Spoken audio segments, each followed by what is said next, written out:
Narinig mo na ba yung kasabihang kung ano ang puno, siya ang bunga? Yung yung mga for example, yung tatay nakagawa ng kasalanan, tapos yung anak um, siya yung ano parang sabi nila pambayad utang or karma, yung mga ganong-ganong mga klaseng ano. 'Di ba ang dami-dami?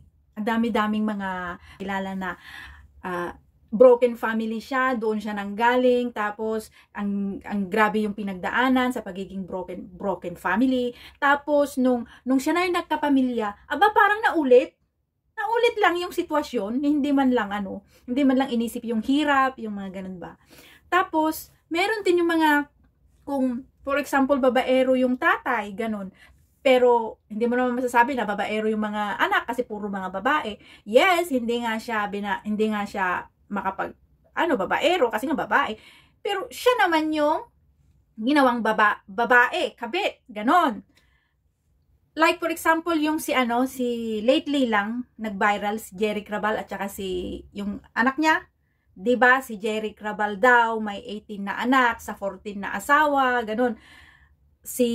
Ngayon naman yung anak niya ilang taon pa lang may 5 na ang anak. Yung ganun ba? Yung mga ganung mga parang nauulit lang ba?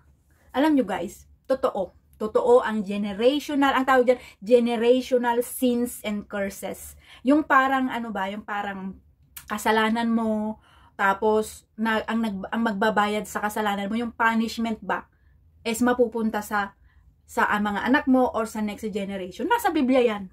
Oo, nasa Biblia yan. Alam mo ba na mayroong prayers para diyan?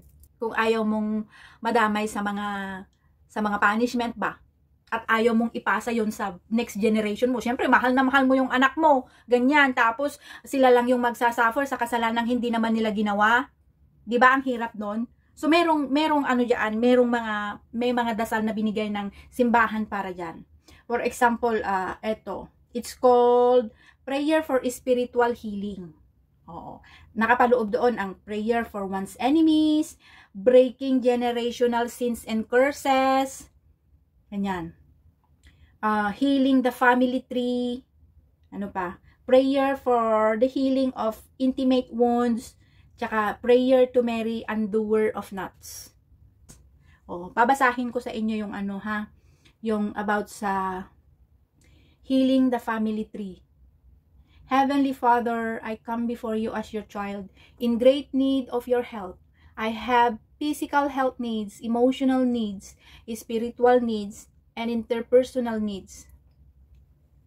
Many of my problems have been caused by my own failures, neglect, and sinfulness, for which I humbly beg your forgiveness, Lord.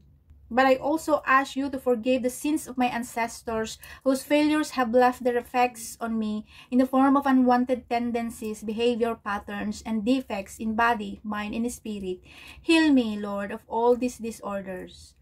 Mahaba-haba ito, guys. Ano kasi to hindi lang siya iisang prayer. Bali 5 prayer ito na nakapaloob sa isang, it's called spiritual healing. Prayer for spiritual healing. Kasi yun nga, kailangan din nating ipag-pray yung ating espiritu, yung ating kaluluwa.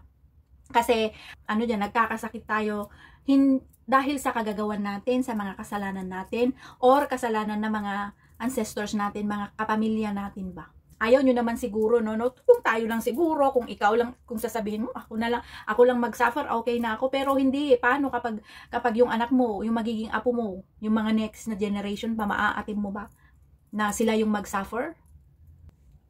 Yeah, so dapat, ipag-pray natin yung mga ancestors natin, o yung mga parents natin, grandparents natin. Kahit hindi natin alam, marami tayong mga, for example, hindi natin alam yung mga nagawa nilang kasalanan, ganun. So, kahit hindi natin alam kung meron silang nagawang kasalanan or not, kung kahit pa sabihin mo na mabait sila or masama sila, for example, ipag-pray natin sila para kung ano man yung mga nagawa nilang kasalanan, yung bang mapuputol yung soul ties, kasi may soul ties na nabuo na doon Ipopost ko ito sa aking account dito. So, tingnan nyo na lang doon sa may album yung tawag dito. yung prayers para magawa nyo din, ipag-pray nyo din. At mas maganda kapag nagpipray kayo ng ganito doon sa simbahan, sa may blessed sacraments, ganun. Mahal tayo ng Panginoon, doon tayo kumapit. Pero dapat, samahan natin ang works. Hindi pwede na, bahala na lang si Lord, alam ko naman, mahal mo ako Lord, yung ganun lang. Hindi sapat yun. Hindi sapat. Kailangan meron tayong gagawin. Kailangan alamin din natin kung anong pwede natin gawin.